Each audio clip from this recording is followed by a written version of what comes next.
हाय दोस्तों, मैं सान अंसारी आपका अपने चैनल ऑटोमेशन फीवर में स्वागत करता हूं।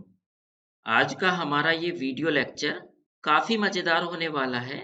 आज हम आपको सिखाएंगे कि किसी व्हाट्सएप नंबर की चैट को किस तरीके से आप एक नोटपैड फाइल में, एक टेक्स्ट फाइल में इंपोर्ट कर सकते हैं। कोडिंग पर जंप करने से पहले एक बार आपको उस ऑटोमेशन को हम रन करके दिखा देते हैं जिस पर हम आज काम करेंगे। इस बटन पे क्लिक करके मैं ऑटोमेशन को रन करता हूँ। देखो, ब्राउजर में हमारा व्हाट्सएप लोड हुआ, उसके बाद उसने नंबर सर्च किया और फिर हमारी ऑटोमेशन पेज को स्क्रॉल करके ऊपर जाएगी और उसके बाद जितनी भी चैट है इस नंबर पर वो सारी इंपोर्ट करेगी और उसको देखो एक नोटपैड फाइल में उसने इंपोर्ट कर लिया है। अगर आप डायरेक्ट हमारी इस वीडियो पर आए हैं तो हम आपको रिकमेंड करेंगे कि आप हमारी व्हाट्सएप सीरीज की पिछली कुछ वीडियोस देख लीजिएगा। उनके लिंक आपको इस वीडियो के डिस्क्रिप्शन में मिल जाएंगे।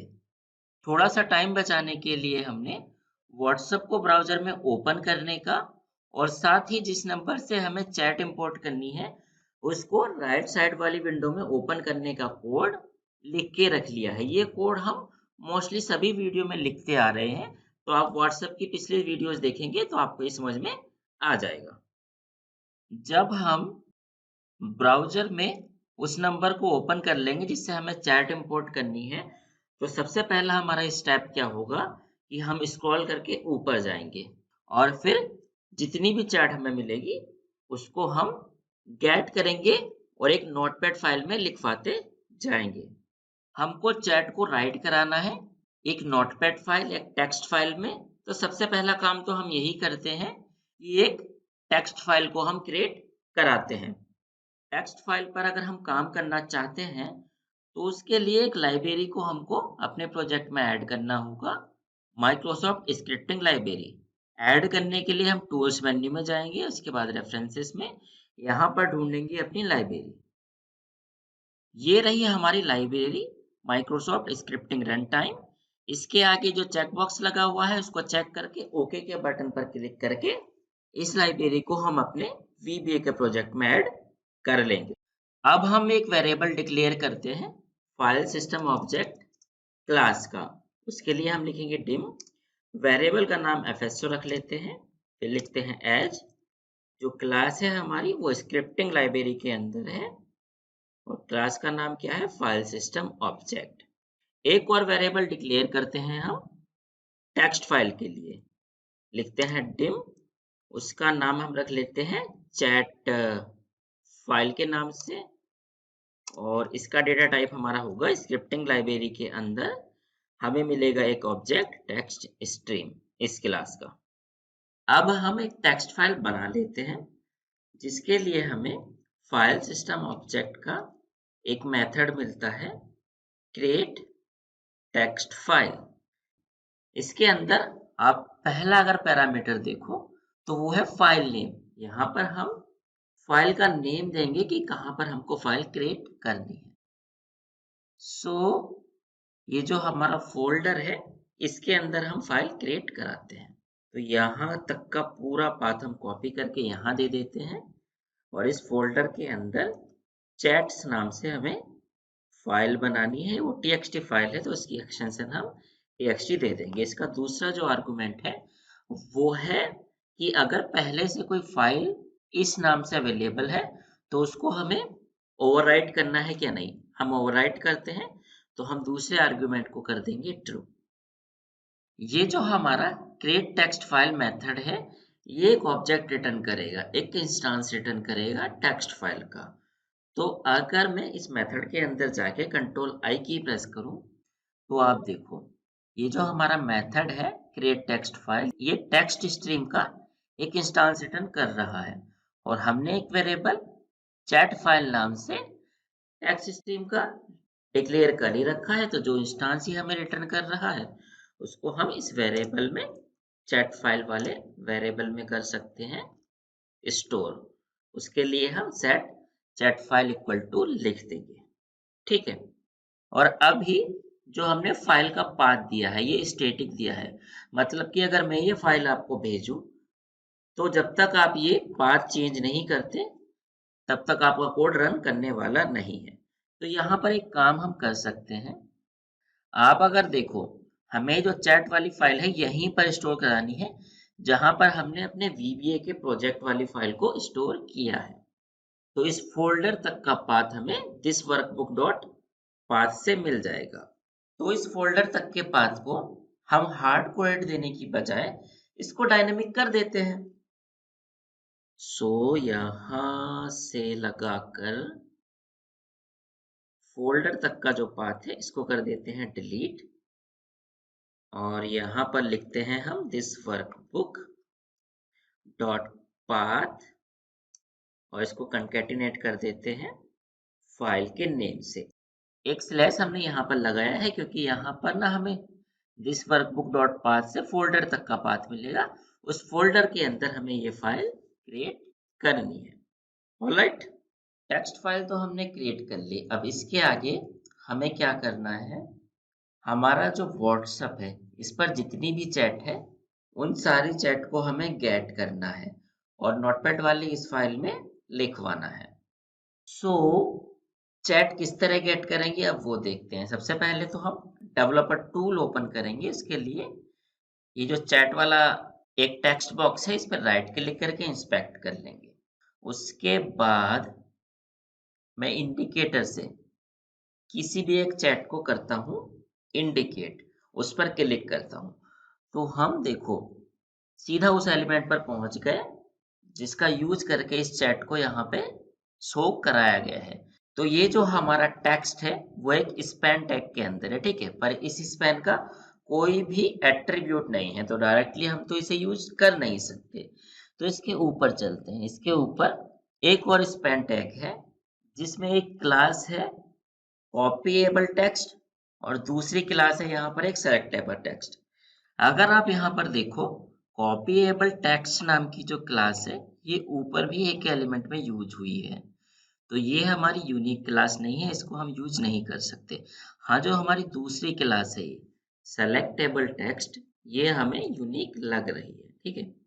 इसको कॉपी करते हैं और इसका बनाते हैं हम CSS सेलेक्टर। फाइंड बाय वाले टूल में आते हैं, यहाँ पर लिखते हैं स्पैन और क्योंकि ये क्लास है तो हम डॉट लगाकर क्लास लिखेंगे तो हमारा CSS सेलेक्टर बन जाएगा। अब देखो, अब मैं जब भी एंटर की प्रेस करूंगा तो ये हमारे सिर्फ मैसेज को ही हाईलाइट कर रही है। एक से ज्यादा मैसेज है तो एक से ज्यादा मैसेज को हाईलाइट कर रही है। तो हमारा काम थोड़ा हो गया है। हम कॉपी करते हैं, VB एडिटर में आते हैं और वेब एलिमेंट टाइप का यहाँ पर एक वेरिएबल डिक्लेयर कर लेते हैं। वेरिएबल का नाम हम एलिमेंट ही रख लेते हैं। इसका डेटा टाइप होगा हमारा सेलेनियम लाइब्रेरी के अंदर वेब एलिमेंट ऑब्जेक्ट और यहाँ पर हम लगाएंगे loop for each element in cd dot find element by. एक से ज्यादा एलिमेंट हमें सर्च कराने हैं तो हम यूज करेंगे फाइंड एलिमेंट्स का, find elements bye CSS method का। जो सेलेक्टर हमने बनाया था CSS सेलेक्टर, यहाँ पर कर देते हैं पेस्ट और नेक्स्ट एलिमेंट लिखकर लूप को कर देते हैं बंद। सो ये जो हमारा फाइंड एलिमेंट्स बाय CSS है वो सारे एलिमेंट्स सर्च करके लाएगा जिसका CSS सेलेक्टर हमारा ये होगा स्पैन डॉट सेलेक्टेबल टेक्स्ट। मतलब कि ये मेथड हमारा वो सारे टैग सर्च करके लाएगा, वो सारे एलिमेंट सर्च करके लाएगा जिनको स्पैन टैग का यूज करके बनाया गया है और उनकी क्लास सेलेक्टेबल टेक्स्ट है। अब लूप में हमें सारे ऐसे एलिमेंट मिल गए हैं तो इसको डायरेक्टली हम अपनी नोटपैड वाली फाइल में लिखवा सकते हैं। हमारी जो नोटपैड वाली फाइल होगी उस पे हमें लाइन बाय लाइन करके एक एक मैसेज राइट कराते जाना है। तो उसके लिए हमें एक मेथड मिलता है राइट लाइन वाला, उसको हम यूज कर सकते हैं। तो चलिए करते हैं। हमारी जो नोटपैड की फाइल है वो है हमारी चैट फाइल डॉट, इस पे यूज करेंगे हम राइट लाइन वाले मेथड का और इसके अंदर जो भी हमें टेक्स्ट लिखवाना है नोटपैड की फाइल में हम दे सकते हैं। हमको क्या टेक्स्ट इसमें लिखवाना है, जो हमारा ये मैसेज है ये लिखवाना है। तो ये मैसेज हम गेट कर सकते हैं एलिमेंट, जो भी हमारा एलिमेंट है उस पे अगर टेक्स्ट मेथड चलाएं तो ये हमें वो मैसेज रिटर्न कर देगा, और जो हमारा राइट लाइन वाला मेथड है उसको नोटपैड वाली फाइल में राइट करवा देगा। और लूप के बाहर थोड़ा सा वेट देते हैं, cd डॉट वेट 5 सेकंड का, और उसके बाद हम अपने ब्राउजर को बंद करा लेते हैं। ठीक है, और ब्राउजर को बंद करने का कोड अभी हम कमेंट कर देते हैं सिंगल कोट लिख के। ठीक है, तो ब्राउजर को हम बंद नहीं करा रहे हैं। अब दो काम करते हैं, पहले तो हमने जो ब्राउजर ओपन किया है इसको कर देते हैं क्लोज, और दूसरा फोल्डर के अंदर हमारी ये चैट वाली नोटपैड फाइल है इसको भी कर देते हैं डिलीट। अब वीबी एडिटर पर आते हैं, ये रन वाला बटन है, इस पर क्लिक करके अपनी ऑटोमेशन को रन करते हैं। ये एक एरर दे रहा है, एरर क्या दे रहा है, ऑल राइट, ये एरर दे रहा है कि जो एफएसओ है उसका इंस्टांस नहीं क्रिएट हुआ है, उसका ऑब्जेक्ट नहीं क्रिएट हुआ है, और डायरेक्ट हम उसको यूज कर रहे हैं। तो इसका इंस्टांस क्रिएट कर लेते हैं हम, एज के बाद ना यहीं पर न्यू कीवर्ड लगा देते हैं। तो यहाँ पर हम ऑटो इंस्टांसिंग कर रहे हैं, सेव करते हैं। ठीक है, दोबारा से अपने ऑटोमेशन को रन करते हैं। इस बार हमारी ऑटोमेशन रन हो रही है, ब्राउजर में व्हाट्सएप को लोड कर रही है। लोड करने के बाद नंबर सर्च किया, और उसके बाद हमारी ऑटोमेशन ने ये सारी चैट इंपोर्ट करके एक नोटपैड फाइल में लिखवाना स्टार्ट कर दिया है। हमारी नोटपैड फाइल क्रिएट हो चुकी है। मैं अगर इसे ओपन करूं, आप अगर इस नोटपैड फाइल में देखो तो हमारी कुछ चैट इंपोर्ट होके आ चुकी है। ऑब्वियसली पूरी चैट नहीं आई होगी, क्योंकि हमें पूरी चैट को लाने के लिए स्क्रॉल करके ऊपर जाना होगा। सो अब ऊपर जाने के लिए हम कोड लिखते हैं। ठीक है, एक तो मैंने आपको बताया था कि कोई एक यूनिक सा मैसेज हम भेज के उस पर क्लिक करा दें। यह एक और तरीका है जो हम यूज कर सकते हैं। हम एक नया मैसेज भेजने की बजाय किसी भी एक मैसेज पर अगर क्लिक करा ले तो हमारा काम हो सकता है। हमें मेन क्या करना है, जब भी हम इस नंबर को खोलते हैं ना, तो हमारा ये जो माउस है उसकी पोजीशन यहाँ पर होती है। तो किसी तरीके से माउस की पोजीशन हटा के हमें इस विंडो पे करनी है। तो उसके लिए अगर हम किसी भी एक मैसेज पर क्लिक करा लेंगे तो हमारी जो माउस की पोजीशन है यहाँ से फोकस हटके इस वाली विंडो पर आ जाएगा। तो अभी ना हमने इन मैसेज का एक सेलेक्टर बनाया था, ये सेलेक्टर हमने बनाया है जो हमारा मैसेज का ही सेलेक्टर है। ठीक है, तो अगर मैं डेवलपर टूल यहाँ पर ओपन करके कंट्रोल एफ की प्रेस करके जो सेलेक्टर अभी मैंने कॉपी किया है यहाँ पर पेस्ट करूं, तो आप देखो ये मैसेजेस को ही हमारे सेलेक्ट कर रहा है। मतलब कि मैसेज का सेलेक्टर तो हमारे पास पहले से है। तो अगर मैं किसी भी एक मैसेज पर क्लिक करा लूं तो हमारा फोकस इस टेक्स्ट बॉक्स से हटकर इस वाली विंडो पर आ जाएगा। यहाँ पर एक प्रॉब्लम है कि जो सबसे पहला ये दिख रहा है ना आपको लास्ट सीन, इसकी भी एक सेलेक्टेबल टेक्स्ट नाम की क्लास है। तो जो सबसे पहला एलिमेंट मिलेगा वो ये लास्ट सीन वाला होगा, और अगर इस लास्ट सीन पे इसने क्लिक किया तो ये एक दूसरी ही विंडो यहाँ पर ओपन कर देगा। तो पहले एलिमेंट को छोड़ के अगर दूसरे एलिमेंट पर हम क्लिक करा ले तो हमारा काम हो जाएगा। चलते हैं वीबी एडिटर पर, और यहाँ पर लूप से पहले लिखते हैं cd dot find elements bye css यहाँ पर दे देते हैं, और इसका जो भी दूसरा एलिमेंट मिले उस पर क्लिक कर देना चाहिए। ठीक है, और फोकस इस टेक्स्ट से हटाने के बाद हमें पेज को ना स्क्रॉल करते जाना है ऊपर, और कहाँ तक स्क्रॉल करना है हमें, जब तक कि ये वाला मैसेज नहीं मिल जाता। तो इस मैसेज के लिए भी हमें सेलेक्टर एक बनाना होगा। इसका सेलेक्टर हम बनाते हैं, ये जो टेक्स्ट लिखा हुआ है इसी को कॉपी करके आ जाते हैं हम फाइंड बाय वाले टूल में ये भी एक स्पैन है, तो यहाँ पर हम लिखेंगे स्पैन। और क्योंकि हम सेलेक्टर का जो टेक्स्ट लिखा हुआ है स्क्रीन पर उसका सेलेक्टर बनाना चाहते हैं, तो हम एक्सपाथ बनाएंगे। सो स्पैन के अंदर एक मेथड यूज करेंगे टेक्स्ट, जिसका टेक्स्ट क्या हो जो हमने कॉपी किया था। देखो हमारा सेलेक्टर बन गया है, इसको करते हैं कॉपी। आते हैं वीबी एडिटर में और यहाँ पर लगाते हैं कंडीशन। ठीक है, हम लगाते हैं डू वाइल की एक कंडीशन। हमें लूप कहाँ तक चलाना है, जहां तक हमें ये एलिमेंट नहीं मिल जाता। एलिमेंट कौन सा है हमारा, जो हमने अभी सेलेक्टर बनाया है वो वाला एलिमेंट। तो इसके लिए हमें एक बाई क्लास के ऑब्जेक्ट की जरूरत पड़ेगी। हम डिक्लेयर कर लेते हैं बाई नाम से एक बाई क्लास का ऑब्जेक्ट, और यहीं पर इसका इंस्टेंस भी क्रिएट करा लेते हैं न्यू कीवर्ड ऐड करके। ठीक है, अब यहाँ पर हम देते हैं बाई डॉट एक्सपाथ।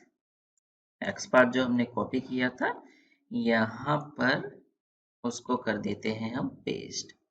लूप को बंद कर देते हैं लूप लिखकर। ठीक है, डू व्हाइल लूप को यहाँ पर इस लूप को हमें कहाँ तक चलाना है, जहां तक ये एलिमेंट उसको पेज पर ना मिल जाए।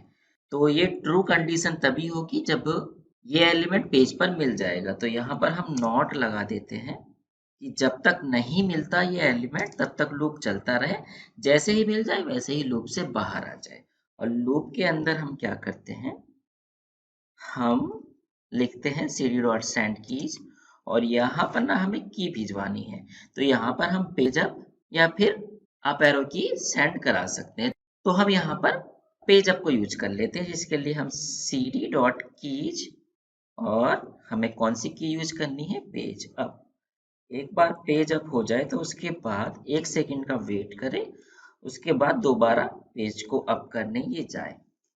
एक और चीज हमें यहाँ पर यूज करनी चाहिए, अगर हम लूप में अभी सारे जितने भी एलिमेंट है डायरेक्ट लिखवा देंगे तो जो ये लास्ट सीन वाला हमारा जो एलिमेंट आ रहा है ना ये भी राइट हो जाएगा। तो हम एक काम करते हैं, उसके लिए एक कंडीशन हम यहाँ पर लगा लेते हैं। अगर कोई भी ऐसा एलिमेंट है जिसका टेक्स्ट लास्ट सीन से स्टार्ट हो रहा है तो उसको नोटपैड फाइल में हमें नहीं लिखवाना है। तो यहाँ पे इफ कंडीशन लगा लेते हैं, इफ एलिमेंट का हमारा जो टेक्स्ट है वो लाइक है हमारे लास्ट सीन स्टार्ट हो रहा है उसके बाद एक स्पेस है और कुछ टेक्स्ट है, तब हमें नोटपैड में लाइन नहीं लिखवानी है। तो हम यहाँ पर पहले लिख देंगे नॉट।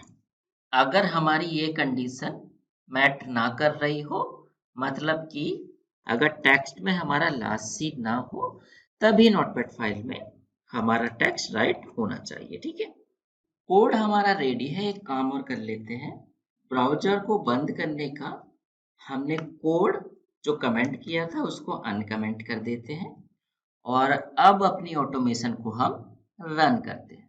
देखो ब्राउजर में हमारा व्हाट्सएप लोड हो रहा है। लोड होने के बाद नंबर सर्च किया, उसके बाद फोकस हटा, मेन जो हमारा टाइप वाला मैसेज था वहां से, उसके बाद सारी चैट इंपोर्ट हुई और सबसे लास्ट में हमारा ब्राउजर भी क्लोज हो गया। अब जो हमारी फाइल है चैट्स वाली, इसको ओपन करते हैं।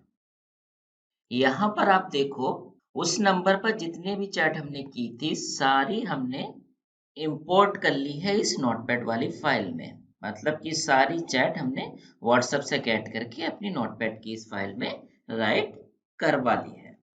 मुझे पता है थोड़ा बड़ा कोड है, पर थोड़ा थोड़ा आप इसको लिखेंगे समझेंगे तो आराम से समझ में आ जाएगा।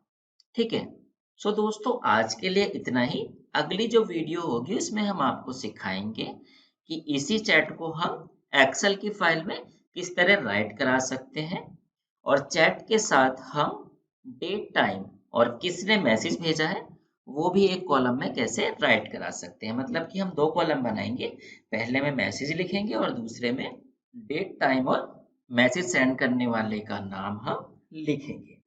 उम्मीद है कि आपको हमारी ये वीडियो पसंद आएगी।